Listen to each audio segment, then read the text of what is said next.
So the All Blacks have just announced their lineup for their upcoming game up against the English. Now England announcing on Tuesday, the AB's waiting until 12:30 AM New Zealand time on Friday morning.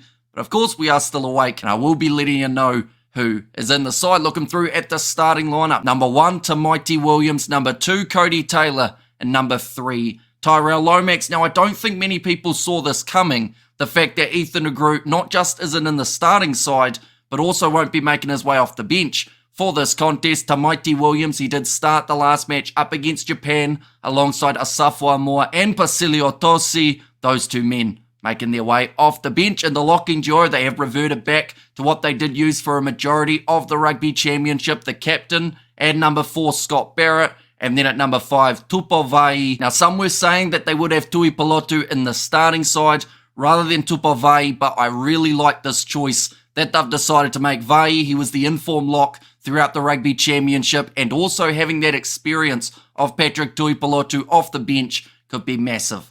For the ABs in the loose forward trio, it is number 6, Wallace Satiti, number 7, Sam Cane, and number 8, Ardie Savia. Pretty stock standard, what was to be expected, and then Summer Penny Finau, after his great game up against Japan, will find himself coming off the bench. Number 9, they have gone with Cortez Ratama, and number 10, Beauden Barrett. Last game it was Roygaard and McKenzie. They've decided to go with the straight switch here of both individuals, giving Cortez a start. He didn't get too many of them throughout the Rugby Championship. We did see a lot more of TJ Perenara, but he is nowhere to be seen in this game up against England. So perhaps that is a trend now that Roygaard's back that we will see more and more. For the All Blacks, number 10, Beauden Barrett, they have flirted with the idea of playing him as a fly half. We've only seen it once so far, but he has had a great impact throughout 2024 thus far, so I don't think it will be too drastic of a change for the All Blacks in that 10 jersey. Moving on to the centres, we see the return of the brother,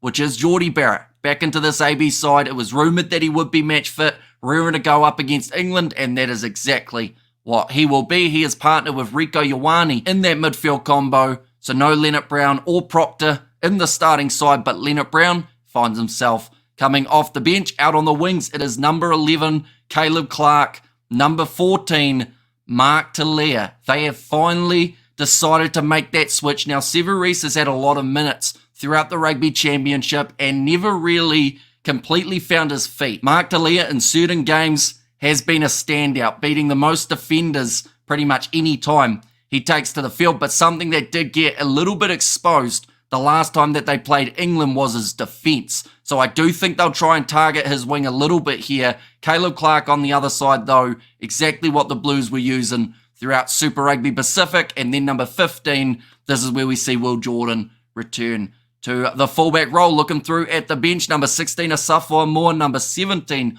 Ofa Tuangafasi, and number 18, Pasilio Tosi. So Ofa Tuangafasi once again keeping his spot, coming off the bench for the All Blacks. The other two in the starting lineup last week, now back to the reserves. In number 19, it is Patrick Tuipulotu, and number 20, Summer Penny Finau. Debatably, two of the better forwards that we saw in that last match up against Japan. Of course, Wallace Satiti would also fall into that boat, but I do really like the choice of Tuipulotu in this side. It is great to see him back from injury because he is the type of experienced head that could perhaps really help New Zealand throughout that last 20-minute period. Number 20, Summer Penny Finau, like I mentioned, had a really strong game last week, making the most tackles out of any player out there on the pitch. And then the back replacements, number 21, Cam Roygaard, number 22, Anton Leonard Brown, and number 23, Damian McKenzie. Now, it is interesting that they put McKenzie as number 23, and I don't think there's too much to read into it, but normally you would have your replacement fly half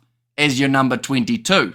So is there something there that's saying McKenzie may actually play a bit more of a fullback role in this game up against England? Of course, we will have to wait and see, but this game, it does kick off at 4:10 AM New Zealand time on Sunday morning. We will be doing the commentary on the channel, so be sure to check that out. Let me know what you think of this lineup in the comments down below. If you did enjoy, be sure to leave a like and subscribe, and I will see you all for the next one.